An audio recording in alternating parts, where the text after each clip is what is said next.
Kaleshwaram commission ముందు మాజీ మంత్రి హరీష్ రావు హాజరయ్యారు. పీసీ ఘోష్ కమిషన్ కు తన వద్ద ఉన్నటువంటి అదనపు సమాచారాన్ని ఇచ్చినట్లు కూడా హరీష్ రావు తెలిపారు. అయితే కాళేశ్వరంపై 6 సార్లు కేబినెట్ లో చర్చ ఆమోదం, అసెంబ్లీలో 3 సార్లు చర్చ అప్రూవల్స్ లభించిందని హరీష్ రావు తెలిపారు. ఈ మేరకు అప్రూవల్స్ పత్రాలను కమిటీకి ఇచ్చినట్లు తెలిపారు. కాళేశ్వరం ప్రాజెక్టుకు సంబంధించి పూర్తి సమాచారం ప్రభుత్వం వద్దే ఉందని, అందుకే ప్రభుత్వంలో ఉన్నతాధికారులకు సమాచారం కావాలని లేఖ రాసినట్లు తెలిపారు.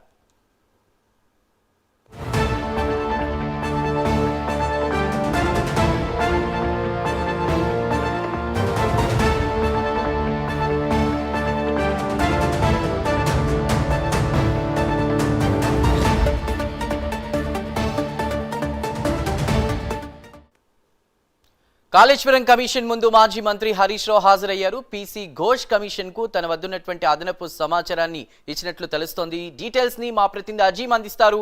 అజీం, కాళేశ్వరం కమిషన్ ముందు హాజరయ్యారు మాజీ మంత్రి హరీష్ రావు. పీసీ ఘోష్ ముందు హాజరై తన దగ్గర ఉన్నటువంటి అదనపు సమాచారాన్ని అందించినట్టు ఏదైతే హరీష్ రావు తన ప్రెస్ మీట్లో వెల్లడించారు. అయితే గత 2 రోజుల నుంచి కూడా హరీష్ రావు ముందస్తు సమాచారం ఇచ్చారు. తన దగ్గర కాళేశ్వరం కాళేశ్వరం ప్రాజెక్టు సంబంధించి అదనపు సమాచారం ఉందని చెప్పి సమాచారాన్ని తానే ఘోష్ కమిషన్కు అందించడానికి ఫోన్ చేసి వెళ్తున్నానని చెప్పి కూడా చెప్పారు. ఈ నేపథ్యంలో నిన్న రావాల్సినటువంటి హరీష్ రావు నిన్న కేసీఆర్ ఆరోగ్యం నిత్యం ఏదైతే రాలేకపోయాను, ఈ రోజు ఘోష్ కమిషన్ ముందుకు వచ్చి ఏదైతే తన దగ్గర ఉన్నటువంటి అదనపు సమాచారం అంటే ఏదైతే గతంలో బీఆర్ఎస్ ప్రభుత్వంలో ఉన్నప్పుడు 6 సార్లు క్యాబినెట్లో ఆమోదం పొందినటువంటి పత్రాలను, అలాగే ఏదైతే శాసనసభలో 3 సార్లు చర్చలో జరిగినటువంటి ఆమోదానికి సంబంధించినటువంటి పత్రాలన్నింటినీ కూడా ఏదైతే హరీష్ రావు పీసీ ఘోష్ కమిషన్కి అందించినట్టు కూడా తెలిపారు. అయితే తమ వద్ద ఇంకా సమాచారం ఉందని చెప్పి కూడా ఏదైతే హరీష్ రావు చెప్పారు. అలాగే ఏదైతే ఈ ప్రభుత్వం దగ్గర కూడా ఏదైతే కాళేశ్వరం ప్రాజెక్ట్ సంబంధించినటువంటి పూర్తి స్థాయి డాక్యుమెంట్స్ ఉంటాయి, కానీ దానికి సంబంధించి సీఎస్కి కానీ ఆ అధికారులకు కానీ లేఖ రాసిన వారి దగ్గర నుంచి ఎలాంటి సమాధానం రాలేదు. సో మేము మా దగ్గర ఉన్నటువంటి పూర్తి సమాచారాన్ని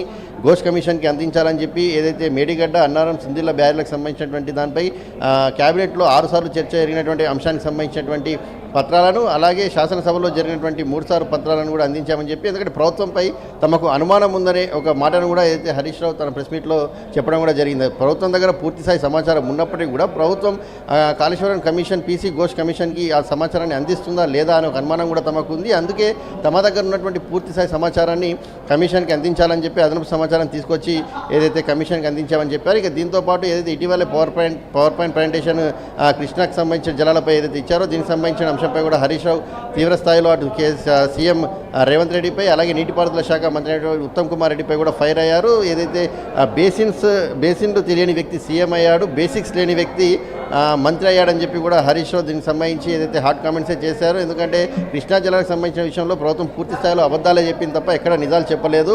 ఇప్పటికే దానికి సంబంధించి ట్రిబ్యునల్ ఉన్నటువంటి తేడా ఏంటి, అసలు కృష్ణా బోర్డుకు ఉన్నటువంటి తేడా ఏంటి, ఏదైతే ట్రిబ్యునల్ ఏదైతే నీటి కేటాయింపులకు సంబంధించినటువంటి అంశాన్ని కేటాయిస్తుంది, అలాగే కృష్ణా రివర్ బోర్డు ఏదైతే ఉందో అది సంవత్సరం పాటు నీటి వినియోగానికి సంబంధించిన అంశంపై మాట్లాడుతుంది. ఇవేమీ తేడా తెలియకుండా అటు రేవంత్ రెడ్డి కావచ్చు, అలాగే ఇటు ఉత్తమ్ కుమార్ రెడ్డి మాట్లాడడం విడ్డూరంగా ఉందని చెప్పి దానికి సంబంధించినటువంటి అంశాలను కూడా త్వరలో పవర్ పాయింట్ ప్రజెంటేషన్ రూపంలో కూడా ఇస్తామని చెప్పారు. అలాగే కమిషన్ విషయానికి వచ్చినట్టయితే ఇంకా తమ దగ్గర ఉన్నటువంటి అదనపు సమాచారాన్ని కూడా కమిషన్ అడిగినప్పుడు తాము అందజేస్తామని చెప్పి కూడా ఏదైతే హరీష్ రావు ఏదైతే మీడియాతో మాట్లాడుతూ చెప్పడం జరిగింది.